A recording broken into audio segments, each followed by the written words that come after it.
आज हम TP, MP और एपी में रिलेशनशिप देखेंगे कि टीपी, एपी और एमपी में क्या संबंध होता है। टीपी, एमपी और एपी में संबंध जानने के लिए हमने ये एक डाटा लिया है। इस डाटा में हमने फिक्स्ड फैक्टर है, स्थिर साधन है जिसे हम करोड़ में दिखलाए हैं।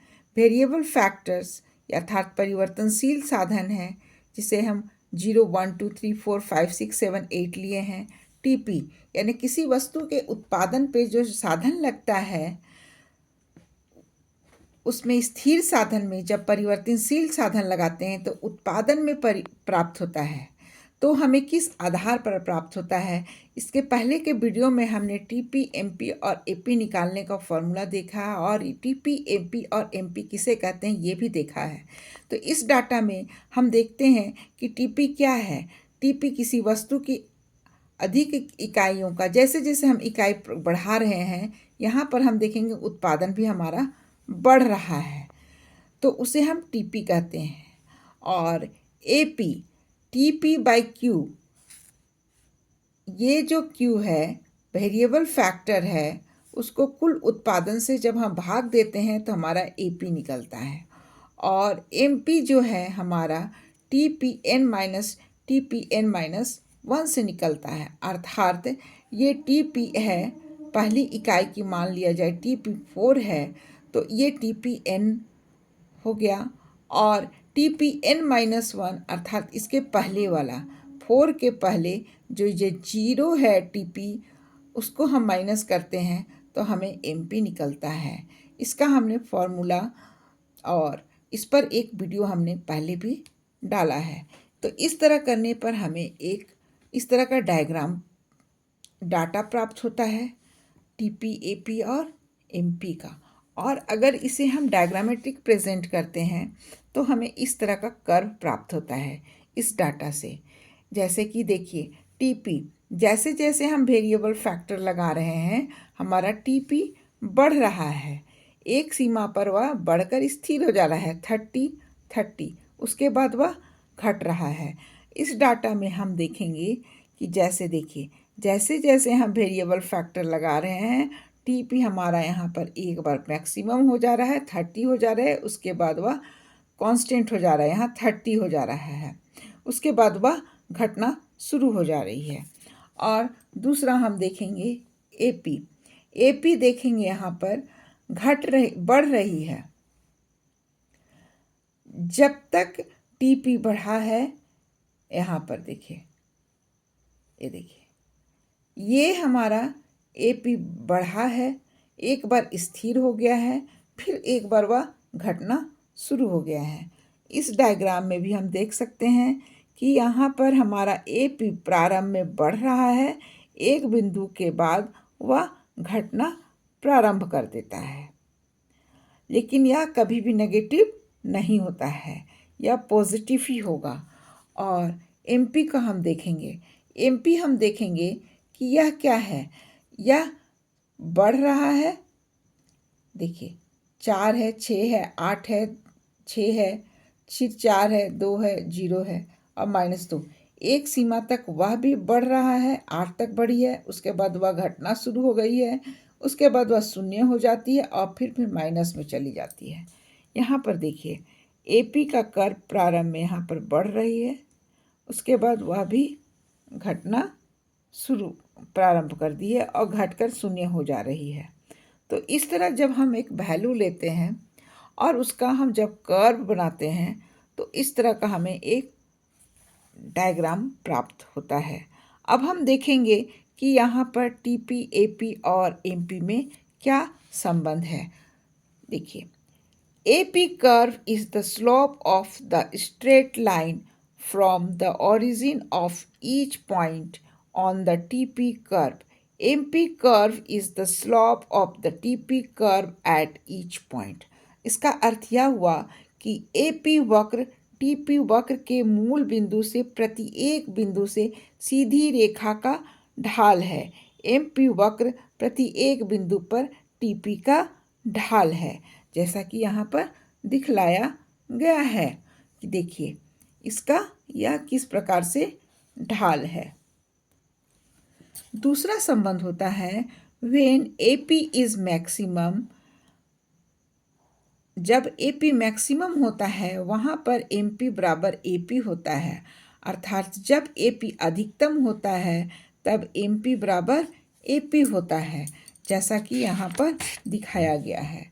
जब एपी मैक्सिमम हो रहा है तो यहाँ पर देखिए एमपी के बराबर होता है, और जहाँ एमपी और एपी बराबर होता है उसके बाद एमपी का कर्व नीचे की ओर गिरने लगता है।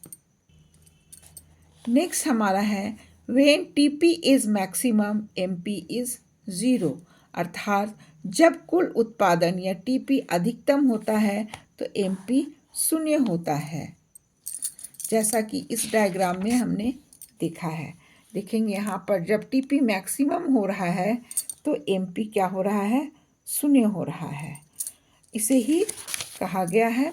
नेक्स्ट होता है when TP is falling MP is negative, अर्थात जब टीपी गिरता है तो एमपी ऋणात्मक होता है, जैसा कि यहाँ पर दिखाया गया है। टीपी घटना प्रारंभ हो गया है, देखिए, तो एमपी हमारा क्या हो जाता है, ऋणात्मक हो जाता है। नेक्स्ट हमारा है as long as TP is positive AP is positive, जब तक टीपी सकारात्मक होता है एपी भी सकारात्मक होता है। यहाँ पर देखिए टीपी पॉजिटिव है तो एपी भी हमारा पॉजिटिव ही होता है। Both AP and MP curves are inverted U shaped,